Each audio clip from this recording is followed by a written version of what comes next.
Itangazo ry'umugwi w'igihugu wigenga ujejwe atekazina muntu CNDH ryerekeye kuguma ku rugero A.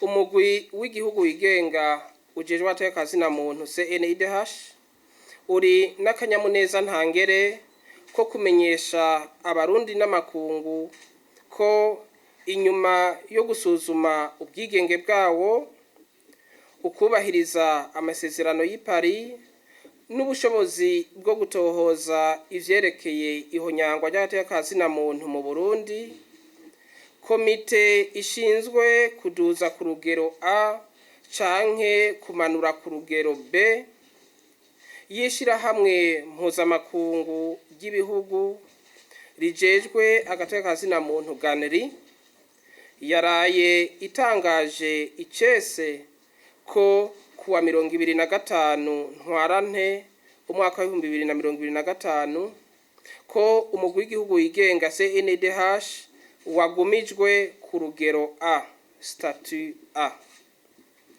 Umurwi w'igihugu wigenga CNDH urashimye bimwe bivuye ku mutima iryo shirahamwe mpuzamigwi y'ibihugu rijejwe agateka muntu GANRI ubicishije kuri komite ijejwe kuduza no kumanura amapete ryakurikije ukuri mu gusuzuma ingene twubahiriza amasezerano y'i Paris.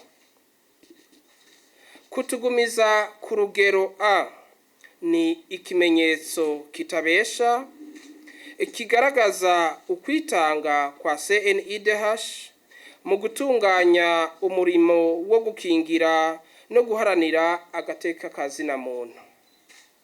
Umugwi w'igihugu wigenga CNDH urashimiye leta y'u Burundi yakoze itiziganya mu kudushigikira mu kiringo uwo mwihwezo wa dosiye wamaze. Umugwi CNDH urakengurukira leta kandi ku bikoresho n'uburyo bukenewe yama yawuronkeje kugira ngo turangure neza imirimo itegekanijwe n'itegeko inimero 1/4 ryo kuwa 5/0 umwaka wa 2011 rishyiraho uwo mugwi.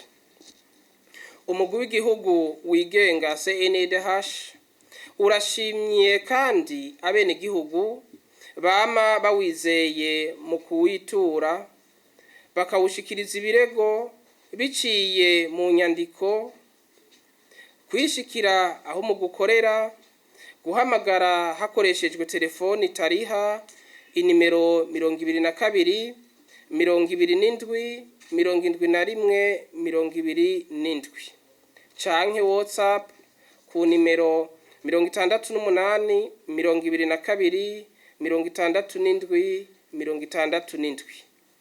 Umugwi CNDH wakirana ugweze amakete abenegihugu bayishikiriza mu ntumbero yo kuwushimira ivyo uba wabafashije.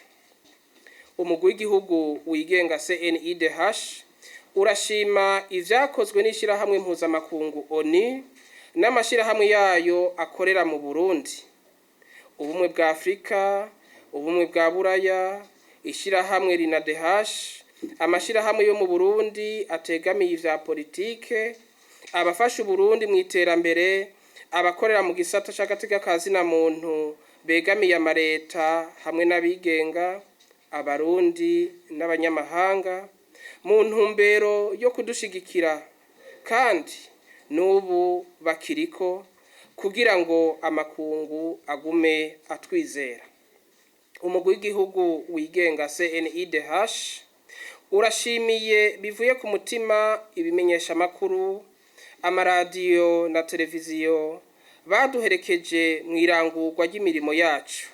Umugwi CNDH urabemereye ko uzobaba hafi mu gikorwa cabo nk'uko umukuru w'igihugu yabisavye ati na ntaryo ibimenyesha makuru ntibihare.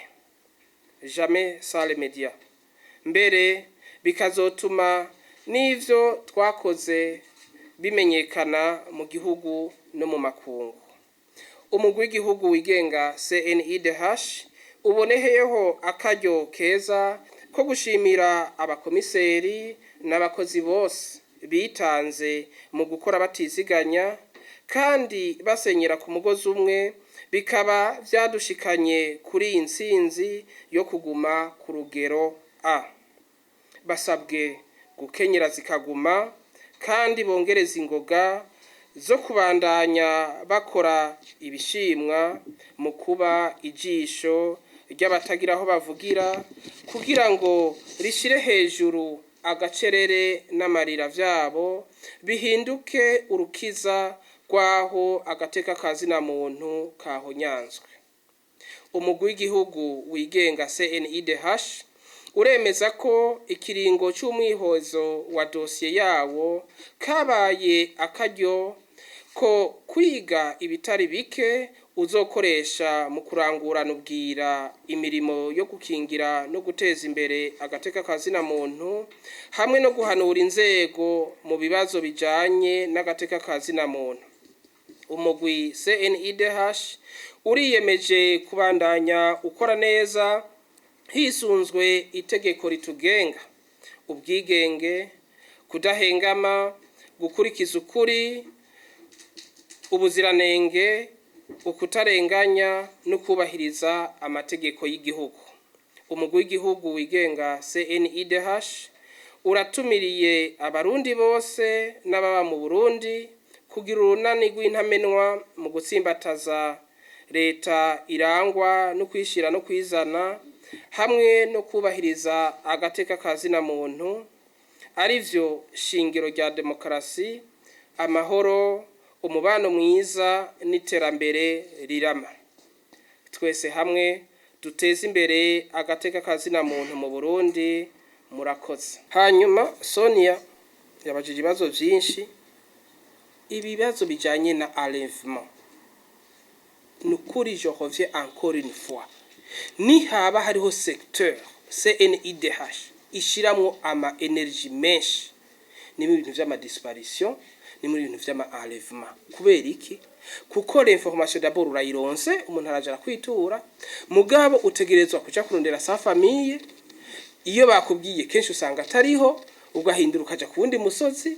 Bakomiseri barabizi, bamaze 3 jours bagenda mu Kirundo, baravayo basanga ivyo babwiye vyo mu Kirundo ni vy'Imuyinga, baravayo barasubira baja handi. Ni ibintu bishobora kumara même une semaine uri kuranketa utaraheza, kuko ujya nawe ugiye kubaza nawe usanga afise inkuru yateguye kuza kukubwira.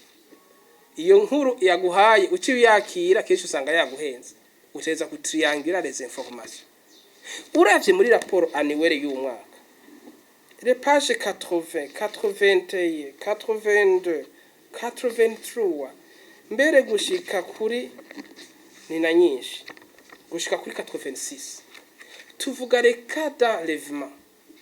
Hari izo dusanga arizo tukaronka des pistes tukabivuga, hariho n'izindi dusanga atarizo, abo bantu tukabatora. Hari abo twatoye mu busho, abo twatoye bavuye mu ntara baja mu yindi, hari abo twatoye ugasanga ari hanze. Ivyo rero ni ibintu umuntu yiga systematiquement selon le contexte naho bugeze. Naye handi hoho no munsi urashobora kuza ukaca wemera ngo naka ngo été porté disparu, mugaca muhura cyangwa nyina ukazumva amambre. Hariho wigeze kuduhamagara mushiki w'umuhungu bavuga ngo yanyurujwe, acha duhamagara ati reka ndakumvishe uburyo yandungikiye cyo.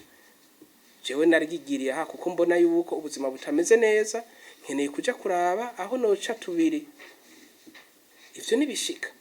Donc twebwe turakora ico dushoboye cyose. Nk'ubu izo kazi biri mwatanze nika turiko turakorera. Si vyiza ko umuntu atanga les détails mes chers amis, ukiri turi cyane mu preliminaire. Nk'ubu duje tuvuga tuti les kazi biri twe twagize uku oya. Dufata umwanya. Namwebwe ndazi ko amakuru muyaronse, muranza mugafata umwanya mugatrianguler les informations. Nk'ubu dufise information ushobora kuba twakuye ahantu mu habiri.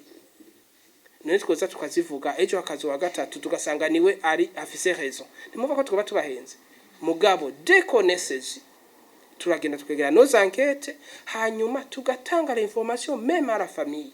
Gusa ico twe dusaba ni giki, umuntu ntavuye ngo yabuze umuntu ngo acanuma no mu declaration twabivuze, abantu babandanye batwizera batuzaniriza information, on va faire le possible kugira ngo dushobore gutanga umuco, tubuze twandike canke tumenyesha inzego hafatwa izindi ngingo. Mugabo umuntu atatubariye vraiment ntimutubwire tuti ntacyo twakoze atacyo twamenye, twebwe tubwire gusa hama tuzomenya icyo dukora.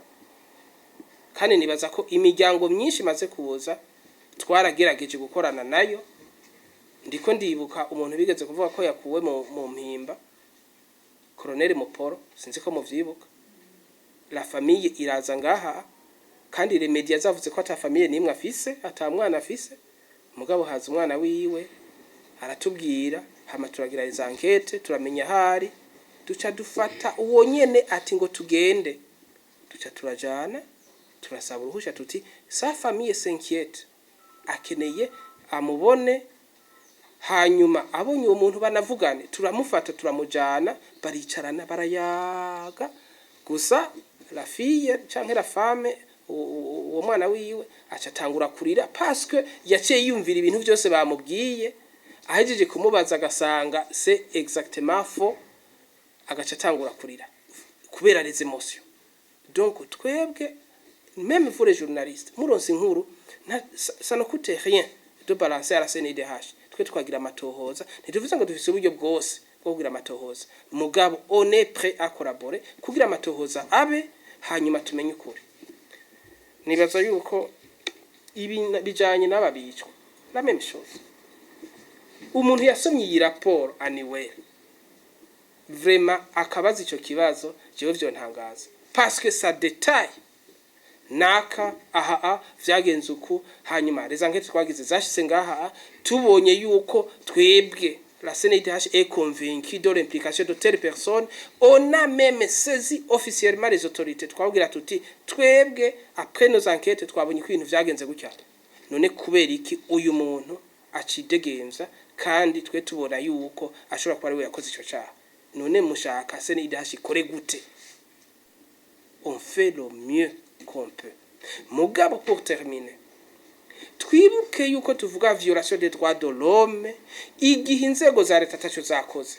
Twebwe ro tugiye tugasanga les enquêtes zabaye ouverte, tugasanga les dossiers zuguruwe, abantu bariko baratumwako, twebwe duca twidesezisa parce que la loi dit clairement que la CNDH n'enquête pas, ntigira le suivi des cas mu gihe ziba ziri en cours, qu'il y a lenteur judiciaire. Murakoze.